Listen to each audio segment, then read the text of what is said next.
Welcome back नाज़रीन, programme के सिलसिले को आगे बढ़ाएंगे। डॉक्टर जमील साहब, ये सूरत हाल अगर रही, क्योंकि मैंने यही सवाल किया है सर कि एक्सपेंडिचर की तरफ अगर जाते हैं, ये मुआहिदा अगर एक्सपेंड होता है दीगर रियासतें भी, क्योंकि बहुत सारे तज्ज़ियाकार ये भी कह रहे हैं कि बहुत सारे रियासतें जो है वो इस छतरी के नीचे आएंगी, उसके क्या असरात जो है वो मुरतब होंगे मशरिक़ वस्ता के ऊपर, क्योंकि अब जो है वो वाज़ेह तौर पर सूरत हाल ये आपने ग्रेटर इसराइल का जिक्र किया, लेकिन वहाँ तो सूरत हाल ये है कि नेतन्याहू जो है वो अब ममालिक के नाम लेके और कुछ ममालिक को ये भी तंज का निशाना बनाया जा रहा है कि जिन ममालिक में दहशतगर्द रहते हैं वहाँ अपनी उनकी कोई खुद मुख्तारी नहीं होती।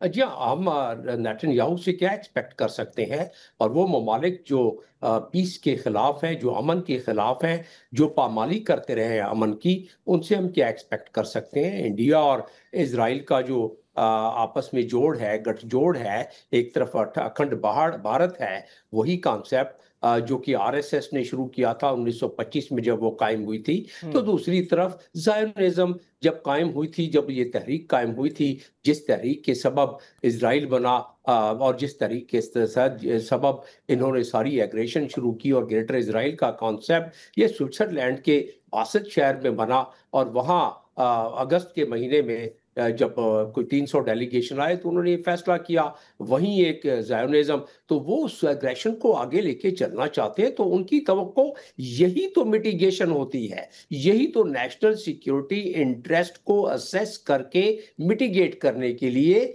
ऐसे मुआहदे चंद ममालिक हम ख्याल जो हों, जिनका इंटरेस्ट मिलता हो, जिनकी सकाफत, जिनका मजहब, जिनके माशी, जिनके अस्करी ताल्लुकात हों, तो वो ऐसे मुआहदे करके अपने नेशनल सिक्योरिटी को मजीद मुस्तहकम करते हैं। और यही हुआ है सऊदी अरब। और यही देखिए, पाकिस्तान की भी मईशत तो मखदूश है, ये मानना पड़ेगा।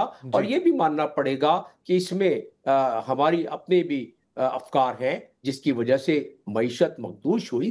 चंद दहाइयों से जिस तरीके से हम खिलवाड़ कर रहे हैं अपने गवर्नेंस के साथ, तो मईशत मखदूश हो गई।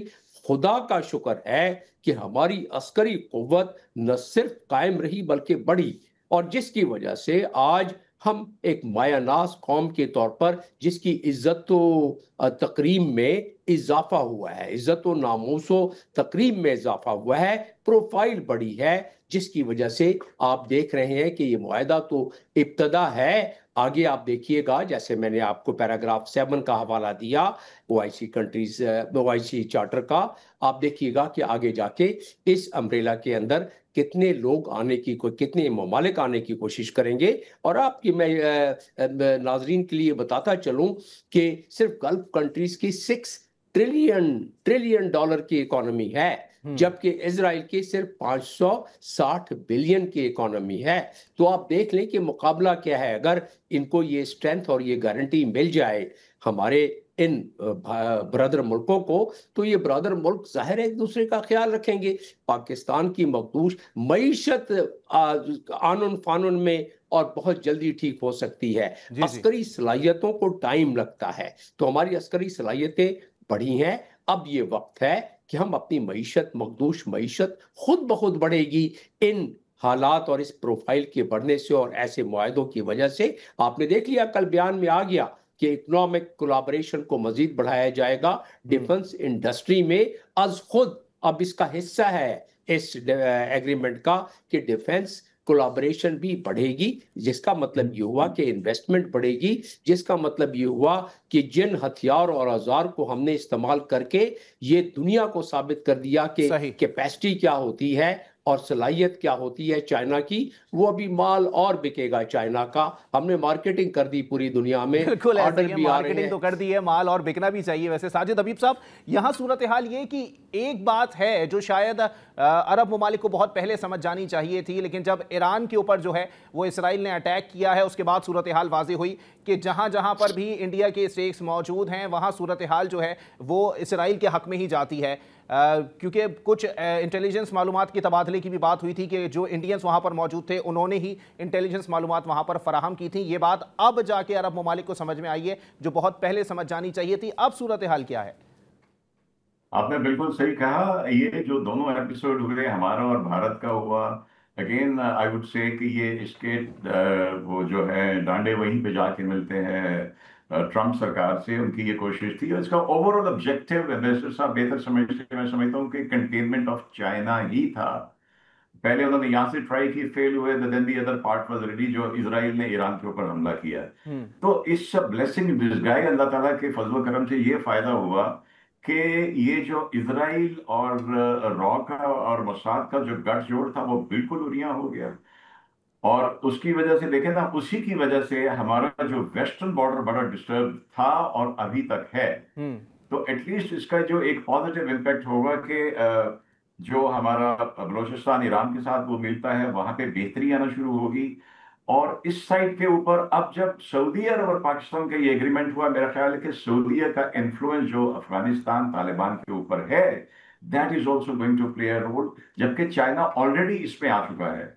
तो आई थिंक ये जो इनका गठजोड़ है ये बिल्कुल था, इसको बहुत बड़ी हिट पड़ी है, और it will take some time. देखिए कि ये चीजें एकदम खत्म नहीं होती हैं। ये जितनी दहशतगर्दी रॉ स्पॉन्सर्ड वहां से हो रही थी, और जिस तरह रॉ के एजेंट जो वो बैठे हुए मोसाद के लिए काम कर रहे थे ईरान में, तो पहली बात तो ये कि वो जिस दिन पार्लियामेंट में ईरान की में पाकिस्तान जिंदाबाद के नारे लग रहे थे, आई थिंक वो चीज एक वहीं से शुरू हो गई थी कि अब पाकिस्तान के लिए वेस्टर्न बॉर्डर को महफूज करना इंशाअल्लाह आहिस्ता आहिस्ता आसान बन साहब, जाएगा। आखिर में कंक्लूड कर दीजिएगा सर, बिल्कुल, कि इस सूरत हाल के तनाजुर में अगर बात की जाए कि ये दोनों ममालिक के दरमियान मुआहदा हुआ है, इसके असरात ये तो मुरतब नहीं होंगे कि अमरीका और भारत के दरमियान कुर्बतों में जो है वो इजाफा हो जाए? जी, इस पे कुर्बतों में उनके इजाफा, अभी मोदी को उन्होंने सालगिरह का पैगाम भेजा है, तो वो इसके ऊपर ही बड़ी छलांगे मारे इंडिया वाले। लेकिन हमारा फोकस जहां पे diplomatically, in my opinion, in my humble opinion, ambassador साहब बैठे हुए हैं, वो है कि हमने बड़ी ताकतों को, वो अमेरिका ये कहे, उनको एंटेगनाइज किए बगैर हमने ग्रेजुअली अपना ये वाला जो है, जिसमें चाइना है, रशिया है, उसके बाद उज्बेकिस्तान है, अजरबैजान है, तुर्की है, ईरान है। देखिए जो कतर के ऊपर जब हुआ तो ईरानियन फॉरेन मिनिस्टर फॉरेन वहां पहुंचे और उन्होंने बड़े ओपन अल्फाज में कहा कि we are ready to defend you. ठीक है, बहुत शुक्रिया air vice marshal retired Sajid Habib साहब, दिफाई तज्जिया का सफीर डॉक्टर जमील अहमद खान साहब हमारे साथ मौजूद थे। एक ब्रेक के लिए मुझे कहा जा रहा है, ब्रेक के बाद प्रोग्राम को यहीं से कंटिन्यू करेंगे। कुछ बात करेंगे बानी पीटीआई के चीफ जस्टिस साहब को लिखे गए खत के हवाले से कि उसका मतन क्या है, उसमें कौन कौन से पॉइंट्स उठाए गए हैं और पार्टी पॉलिसीज पर क्या कहती है। एक ब्रेक के बाद प्रोग्राम को यहीं से कंटिन्यू करेंगे।